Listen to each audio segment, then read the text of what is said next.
तो ये है बेटा जेनेटिक्स का lecture number 4, genetics lecture number 4। और इस वीडियो में हम पढ़ेंगे छोटे छोटे से टॉपिक्स जैसे कि मल्टीपल अलील। उसके अलावा बेटा लीथल अलील के बारे में हम पढ़ेंगे कि लीथल अलील क्या होता है, उसके क्लासिकल एग्जांपल्स। को डोमिनेंस हो गया, वो भी एक बहुत इंपॉर्टेंट टॉपिक है जो कि पेपर्स में पूछ लेते हैं, बट वो बहुत ईजी है। इनकम्प्लीट डोमिनेंस, ठीक है। एंड नेक्स्ट है प्लियोट्रॉपी। तो इस वीडियो में हम ये सारे छोटे छोटे टॉपिक्स कवर करेंगे जो आपके कहीं ना कहीं शॉर्ट नोट की फॉर्म में पेपर में आ सकते हैं, ठीक है। सो स्टार्ट करते हैं। तो सबसे पहले टॉपिक है बेटा multiple allele. Multiple allele as the word suggest, multiple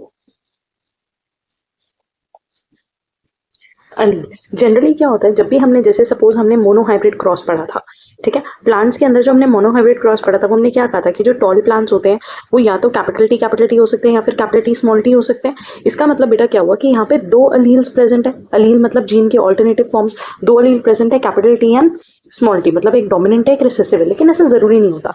multiple अलील का मतलब क्या है, जब वन जीन हैज 3 और मोर ऑल्टरनेटिव फॉर्म्स। अगर एक ही जीन के 3 या 3 से ज्यादा ऑल्टरनेटिव फॉर्म्स या अलील प्रेजेंट है तो वो क्या होगा, मल्टीपल अलील। जैसे कि सपोज करो कोट कलर इन एनिमल्स, कई एनिमल्स में जो कोट कलर होता है वो 3 जीन से कंट्रोल होता है, ठीक है। उसके अलावा एक बहुत बहुत बहुत इंपॉर्टेंट एग्जाम्पल है ब्लड ग्रुप, ठीक है। क्योंकि जब हम ब्लड ग्रुप के बारे में भी पढ़ते हैं तो ब्लड ग्रुप में हम पढ़ते हैं एक ए जीन होता है, बी होता है और ओ होता है। तो ये जो जीन्स हैं वो ब्लड ग्रुप को कंट्रोल कर रहे हैं।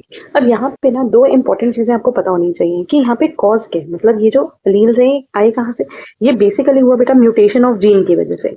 जीन्स के अंदर कोई म्यूटेशन आ गई, कोई चेंजेस आ गए जिसकी वजह से दो ऑल्टरनेटिव फॉर्म से ज्यादा प्रेजेंट होने लगे, ठीक है। प्लस एक चीज, एन इंडिविजुअल, हर एक इंडिविजुअल के अंदर कैन कैरी at most 2 अलील। अब बेटा ये बात को समझो, जब हम कह रहे हैं कि हमने कहा मल्टीपल अलील का मतलब क्या है कि जब 2 से ज्यादा अलील्स प्रेजेंट होंगे, मान लो 3 अलील्स प्रेजेंट है, 4 है या उससे भी ज्यादा प्रेजेंट है, लेकिन एक ऑर्गेनिज्म एट अ टाइम ज्यादातर केसेस में कितने अलील्स पोजेस कर सकता है, 2। ब्लड ग्रुप के केसेस में बात करें तो हमने कहा कि आई जीन जो होता है उसके ऊपर एंटीजन ए होगा या बी होगा। तो यहाँ पे 2 ही अलील प्रेजेंट हो सकते हैं ना, क्योंकि होमोलोगस क्रोमोसोम के ऊपर ये जीन या ये अलील जो है वो प्रेजेंट होने वाले हैं, ठीक है।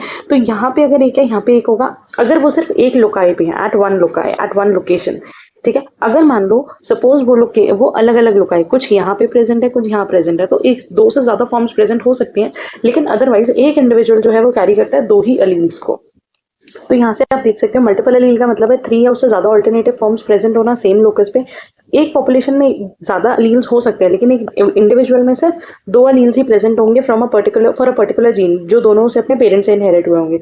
मल्टीपल अलील प्रोड्यूस किस वजह से होते हैं, म्यूटेशन की वजह से प्रोड्यूस होते हैं। ये इंक्रीज करते हैं जेनेटिक वेरिएशन को। और ये अलील जरूरी नहीं है कि नॉर्मली लॉ ऑफ डोमिनेंस को फॉलो करे। कभी कभी हमें कंप्लीट डोमिनेंस देखने के लिए मिलती है, लेकिन कभी कभी हमें को डोमिनेंस या रिसेसिवनेस भी देखने के लिए मिलती है, ठीक है। अगर हम एग्जाम्पल की बात करें तो ब्लड ग्रुप के जो एंटीजन है वो बहुत इंपॉर्टेंट एग्जाम्पल है। ब्लड ग्रुप के एंटीजन हमारे मल्टीपल अलील में भी आ सकते हैं और को डोमिनेंस के लिए भी आ सकते हैं। यहाँ पे हमारे पास 3 ऑल्टरनेटिव फॉर्म्स प्रेजेंट है, आई ए आई बी और ओ मतलब जहाँ पे कोई एंटीजन नहीं है, ठीक है।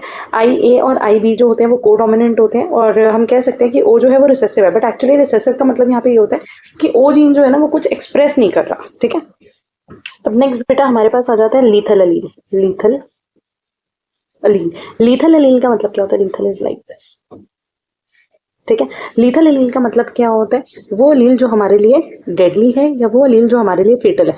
मतलब कि अगर कोई जीन का ऐसा फॉर्म है which can cause the death of an organism, ठीक है, उसको हम बोल देंगे लीथल अलील। अब लीथल अलील के केस में ना ज्यादातर या तो ये होमोजाइगस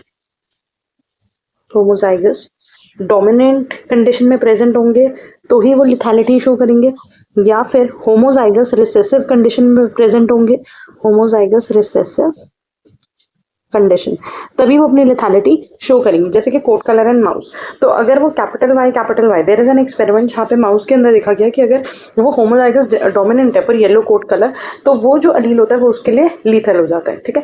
कभी कभी हम ये भी देखा जाता है कि रिसेसिव कंडीशन अगर होमोजाइगस कंडीशन में प्रेजेंट हो रिसेसिव अलील तो भी वो लीथल हो सकता है। बट हेट्रोजाइगस जो होगा ना, आप ये मान सकते हो हेट्रोजाइगस में ये लीथल नहीं है, बट हाँ हेट्रोजाइगस वाले individual will be the carrier of that allele, So basically, lethal alleles जो होते हैं can cause the death of an organism. They may interfere with the essential biochemical या developmental process के साथ. ये recessive lethal भी हो सकते हैं और dominant lethal भी हो सकते हैं. ज़्यादातर जो examples हैं उनके अंदर recessive lethal allele जो है वो देखने के लिए मिलते हैं.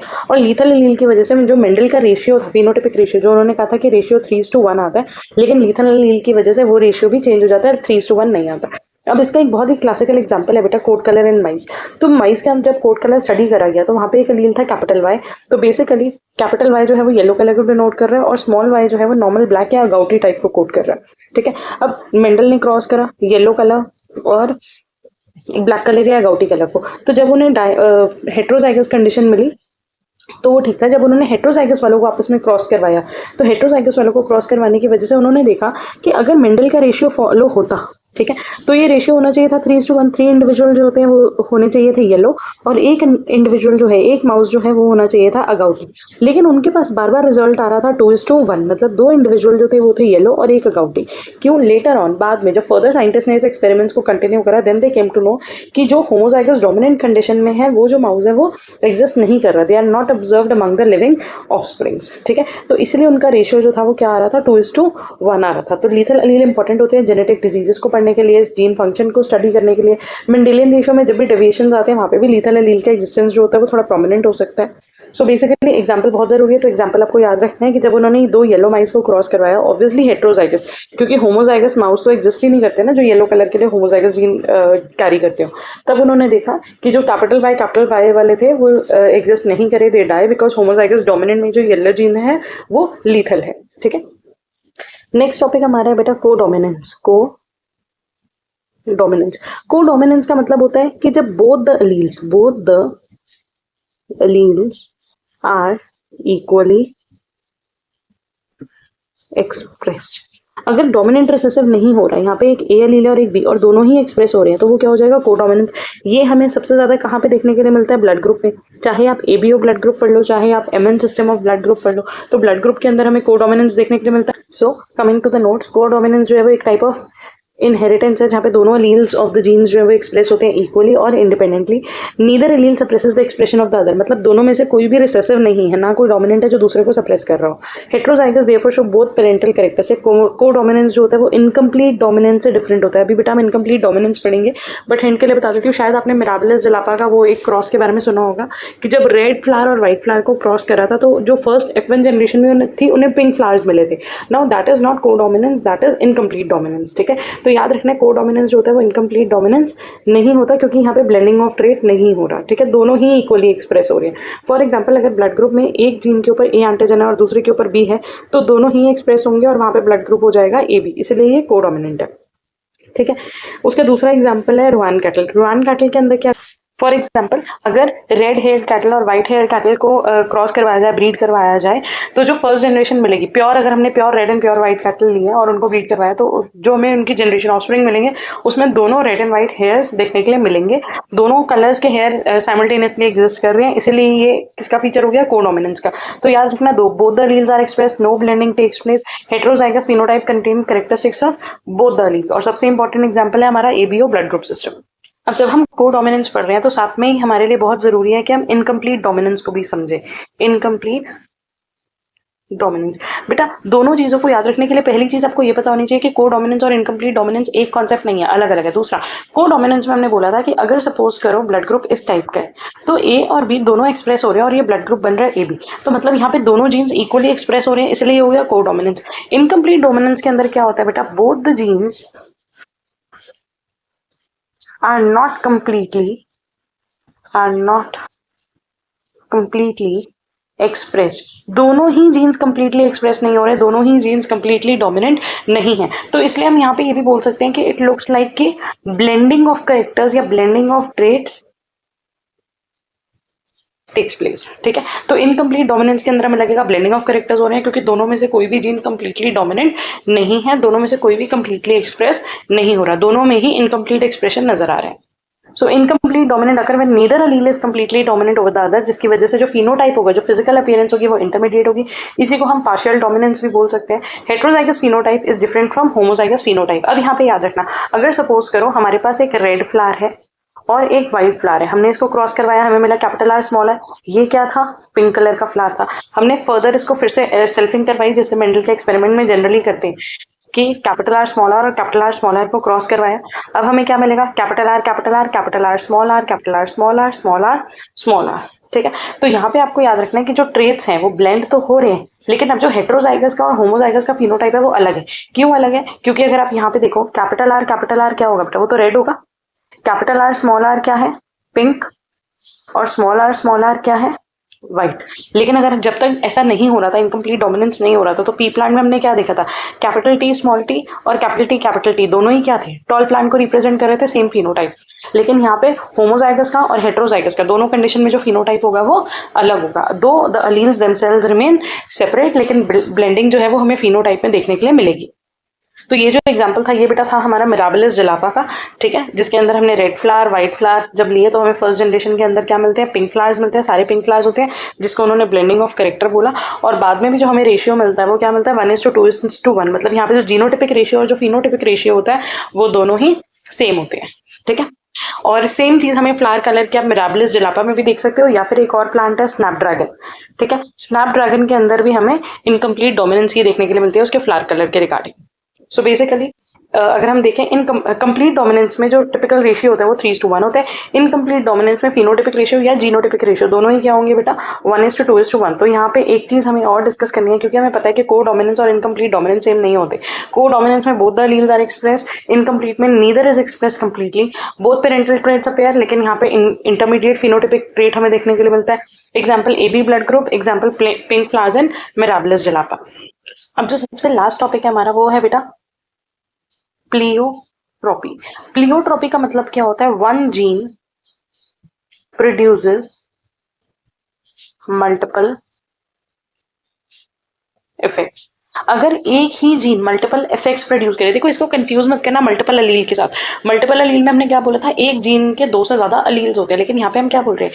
एक ही जीन अलग अलग करेक्टर्स को, अलग अलग ट्रेट्स को कंट्रोल कर रहे हैं या अलग अलग इफेक्ट प्रोड्यूस कर रहे हैं, उसको हम क्या बोलेंगे? प्लियोट्रोपी। ठीक है, तो अगर हम बात करें बेटा प्लियोट्रोपी वो फिनोमेना होता है जहाँ पे एक जीन इन्फ्लुएंस करता है 2 या 2 से ज्यादा डिफरेंट फिनोटिपिक ट्रेट्स को। मान लो कोई एक जीन है ए, वो स्किन कलर को भी कंट्रोल कर रहा है,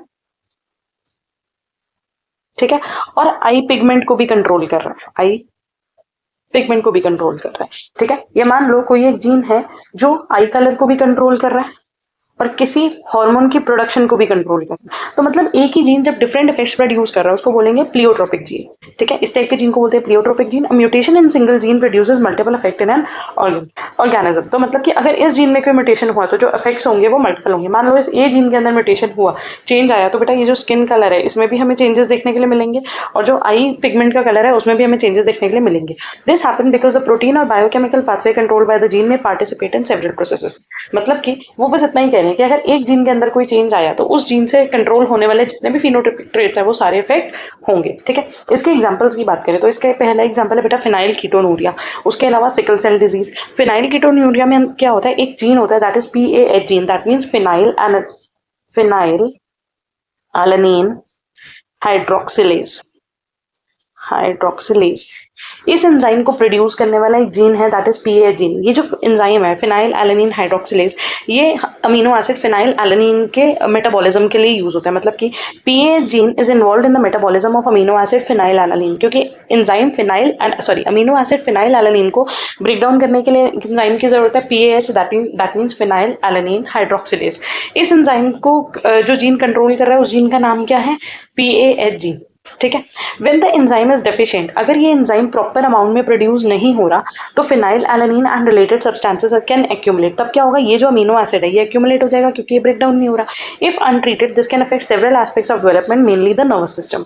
दस a single genetic defect can produce multiple phenotypic effect. अब इस क्योंकि नर्वस सिस्टम इफेक्ट होगा, नर्वस सिस्टम तो बेटा बॉडी के बहुत सारे फंक्शंस को कंट्रोल करता है ना, तब क्या होगा? एक जीन के डिफेक्ट में, क्योंकि PAH जीन डिफेक्टेड है, PAH जीन के डिफेक्ट होने की वजह से नर्वस सिस्टम पे डैमेज हो रहा है, और नर्वस सिस्टम पे डैमेज होने की वजह से मल्टीपल फिनोटाइपिक इफेक्ट्स जो है वो प्रोड्यूस हो रही है, और इस कंडीशन को, इस डिजीज कंडीशन को बोला जाता है फिनाइल कीटोनूरिया। ठीक है, तो नेक्स्ट कंडीशन की बात करें, नेक्स्ट कंडीशन है बेटा सिकल सेल एनीमिया या sickle cell disease.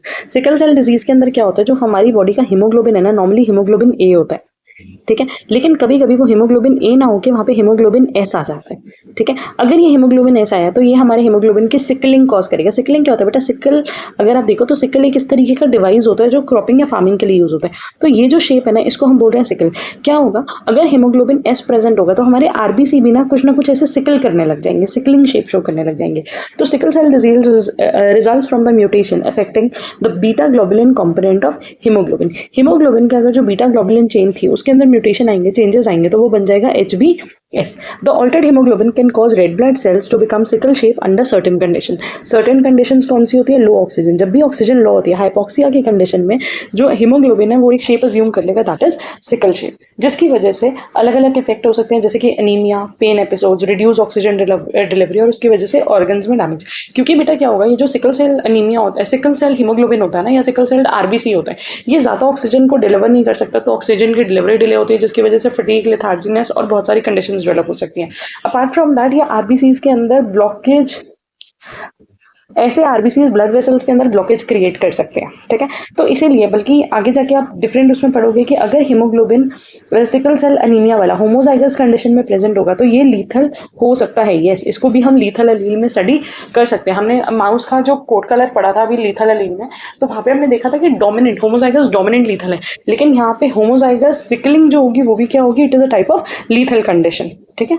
So basically pleiotropy के अंदर क्या होता है, एक ही जीन एक से ज्यादा इफेक्ट प्रोड्यूस कर रहा होता है, effect involving more than different organs, they may related to a common biochemical pathway. एक ही चीज इफेक्ट हो रही है, जैसे कि फिनाइल कीटोनूरिया में मेनली क्या इफेक्ट हो रहा था बेटा? Nervous system. लेकिन अगर नर्वस सिस्टम इफेक्ट हो रहा है तो वो हमारी बॉडी के बहुत सारे मल्टीपल ऑर्गन्स को इफेक्ट कर सकते हैं, ठीक है। तो एक ही बायोकेमिकल पाथवे इफेक्ट हो रहा है, लेकिन उसकी वजह से डिफरेंट ऑर्गन्स इफेक्ट हो रहे हैं और बहुत सारे ट्रेट्स या कैरेक्टर्स इफेक्ट हो रहे हैं। उसी तरह HbS सिकल सेल डिजीज में जो हीमोग्लोबिन, सिकल सेल हीमोग्लोबिन है, वो क्या कर रहा है? वो हमारे सिर्फ हीमोग्लोबिन को डैमेज कर रहा है ना, या हमारे सिर्फ आरबीसी को चेंज कर रहा है। लेकिन उस आरबीसी की वजह से बेटा अगर बॉडी के अंदर आरबीसी में ही प्रॉब्लम आ गई तो मतलब ऑक्सीजन नहीं डिलीवर हो रही है, iron containing pigment properly present नहीं, और उससे रिलेटेड बहुत सारी चीजें हो सकती हैं। So pleiotropy helps explain why a mutation in one gene can cause complex group of systems. So to sum up और टू एंड अप, अगर हम देखें एक बार, मल्टीपल एलील के अंदर मोर देन 2 एलील्स जो होते हैं वो एग्जिस्ट करते हैं पॉपुलेशन में, जैसे कि ABO ब्लड ग्रुप।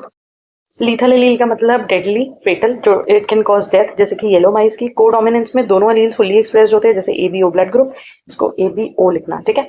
उसके बाद नेक्स्ट इनकम्प्लीट डोमिनेंस में इंटरमीडिएट फिनोटाइप होता है, क्योंकि दोनों ही एलील कंप्लीटली एक्सप्रेस नहीं होते। Example, red and white flowers को अगर हम क्रॉस करते हैं तो हमें पिंक फ्लावर्स मिलते हैं।